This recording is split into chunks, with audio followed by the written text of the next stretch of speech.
प्रभु यीशु मसीह के पवित्र और सामर्थी नाम में दैनिक बाइबल मनन में मैं पास्टर एडविन सैमुअल आप सबों का हार्दिक स्वागत करता हूं। आज के मनन का विषय है वह है आत्मिक जागृति।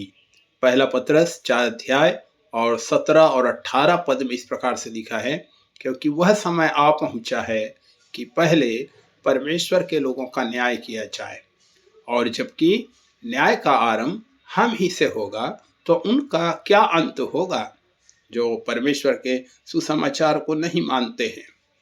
और यदि धर्मी व्यक्ति ही कठिनता से उद्धार पाएगा तो भक्तिहीन और पापी का क्या ठिकाना। मेरे प्रिय भाई और बहनों, हमें अपने जीवन में आत्मिक जागृति की बहुत ही आवश्यकता है। इन दिनों में प्रियों, जब अंतिम दिन है, हमें अपने जीवन में आत्मिक जागृति को प्राप्त करना है। यहाँ पर लिखा है कि यदि धर्मी व्यक्ति ही कठिनता से उद्धार पाएगा तो पापी या भक्तिहीन का क्या ठिकाना।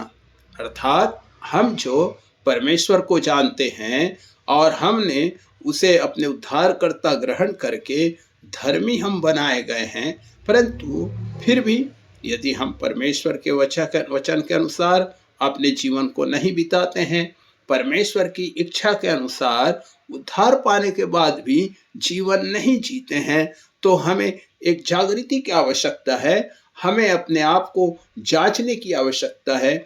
हमें निश्चिंतपन से हमें उठने की आवश्यकता है प्रियो, ताकि मैं और आप परमेश्वर के प्रति जागृत हो जाएं। पाप के कारण कई बार विश्वासी अपने जीवन में प्रभु से दूर हो जाता है और धीरे धीरे उसके जीवन में आत्मिक ठंडापन भी आने लगता है।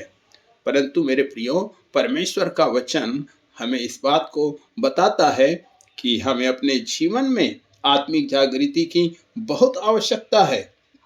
हमें अपने माता पिता या अन्य किसी भी वस्तु से अधिक परमेश्वर से प्रेम रखने की आवश्यकता है। मेरे प्रियो, केवल आत्मिक रीति से जब हम जागृत बन जाते हैं, तभी हम प्रभु से उसके वचन के अनुसार सारे मन, सारे प्राण, सारी शक्ति और सारी बुद्धि से प्रेम रख सकते हैं। लूका 10 उसके 27 के अनुसार।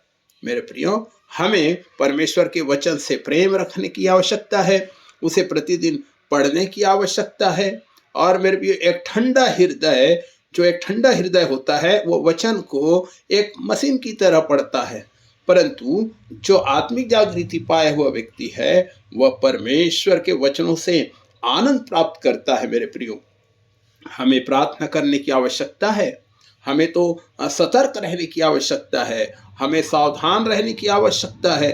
हमें प्रभु के वचन के अनुसार चौकस रहने की आवश्यकता है, ताकि मैं और आप किसी भी प्रकार से अपने आत्मिक जीवन में प्रियो सोए हुए या ठंडे ना पाए जाए।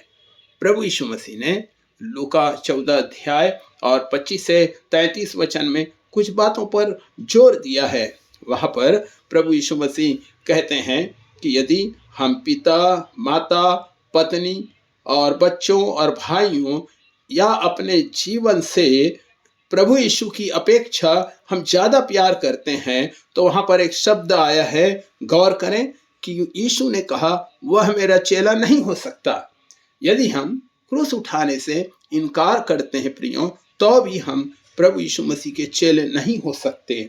और यदि हम सभी सुख विलास, आराम और सभी कुछ जो प्रभु यीशु मसीह के लिए किसी आत्मा को जीतने के लिए आवश्यक है, यदि हम छोड़ने को तैयार नहीं है, तो भी हम प्रभु यीशु मसीह के चेले नहीं हो सकते हैं। मेरे प्रियो, हमें पाप से और बुराई से मुक्त किए जाने की आवश्यकता है।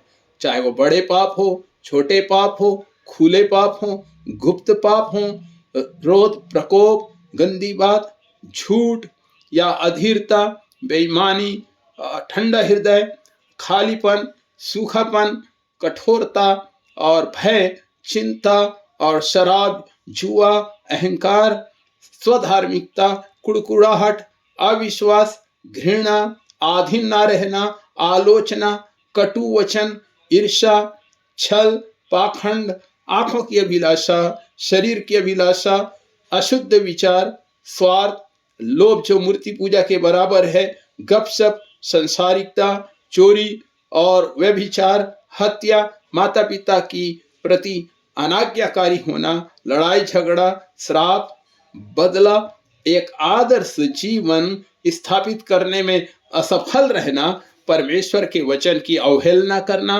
परमेश्वर की वचन की उपेक्षा करना, प्रार्थना की उपेक्षा करना, बातचीत नहीं करना, आराधना नहीं करना या आत्मा को बुझाना इत्यादि बातें हैं मेरे प्रियो। यदि हमारे जीवन में है तो हमें अपने आप को जांचने की आवश्यकता है। हमें इन बातों से अपने आप को अलग रखने की आवश्यकता है और प्रभु की मर्जी के अनुसार हमें अपने जीवन को बिताने की आवश्यकता है, ताकि मैं और आप दूसरों के लिए आशीष का कारण बने और परमेश्वर की मर्जी को अपने जीवन से पूरा कर सकें। प्रभु आप सबको बहुत आशीष दे मेरे प्रियो। आमीन।